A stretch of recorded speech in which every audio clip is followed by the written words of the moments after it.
Hey everyone, how you doing? I'm Clara and I'm back with another board game review, and this time I'm reviewing a role-playing board game. So this is something that simulates the role-playing experience in a board game.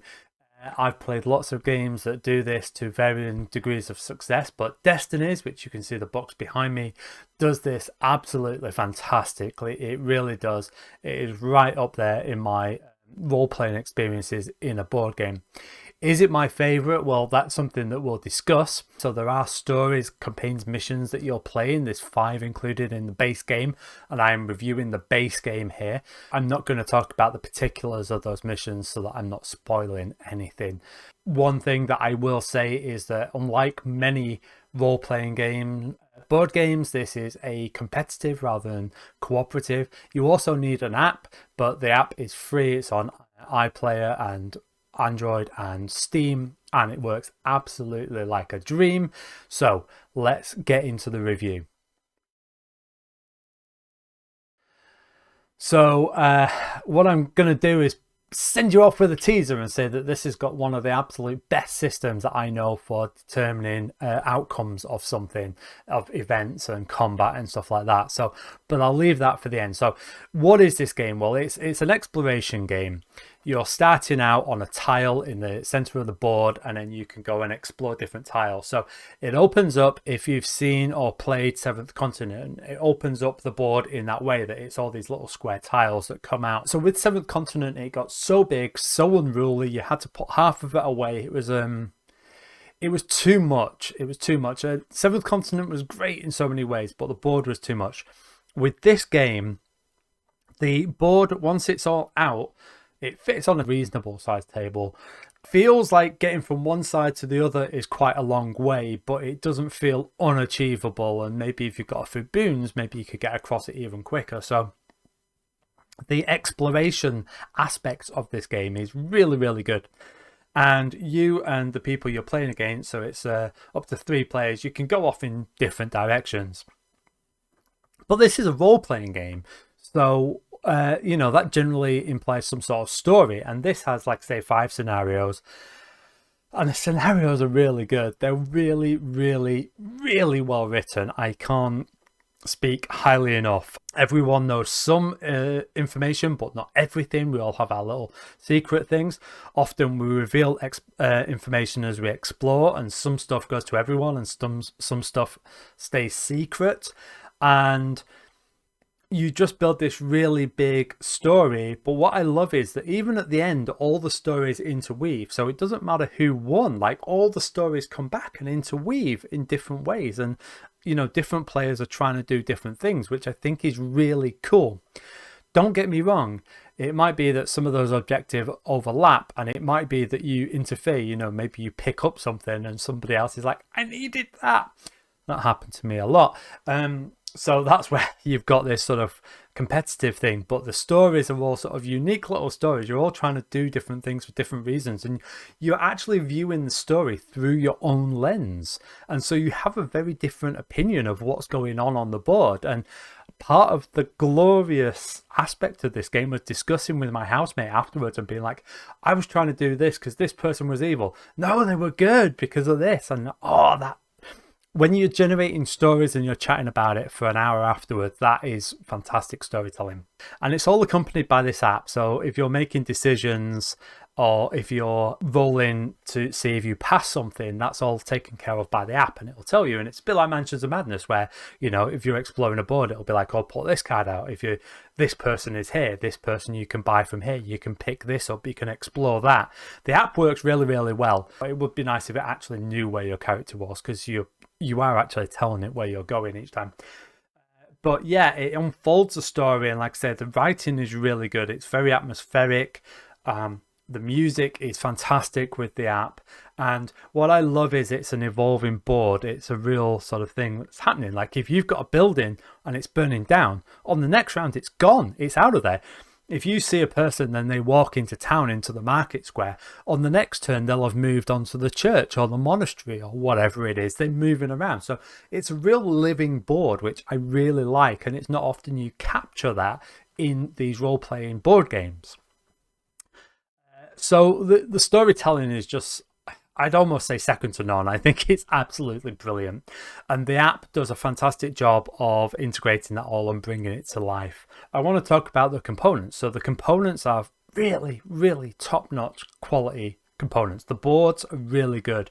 The double layer boards are really good and haven't warped yet, and I've had it a while. The box insert is really good. The app works really well, and it actually comes with a whole bunch of plastic miniatures. Now, this is the one sort of big miniature in the box, but it actually comes with all these miniatures, and they're decent miniatures. They're good. To the point where I was the reason that I delayed so long putting this video out was because I wanted to do painting tutorials for each of the figures. But then I realized the expansions came with their own miniatures, and so I've used each of these figures once or twice. I don't know whether I'll replay it or not because there's a whole bunch of expansions coming out, and so all of a sudden the time needed to paint all those miniatures, I wasn't sure that I wanted to spend it.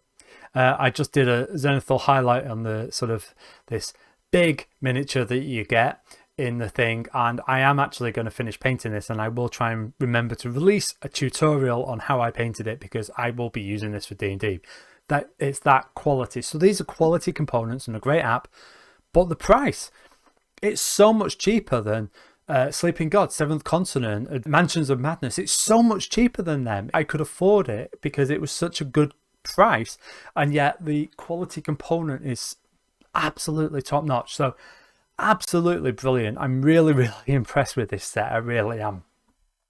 Now, like I say, the best thing about this game is your character development. You gain experience, you become more powerful, you level up, and how you deal with tasks, how you know, whether it's fighting, whether it's skill checks or whatever it is.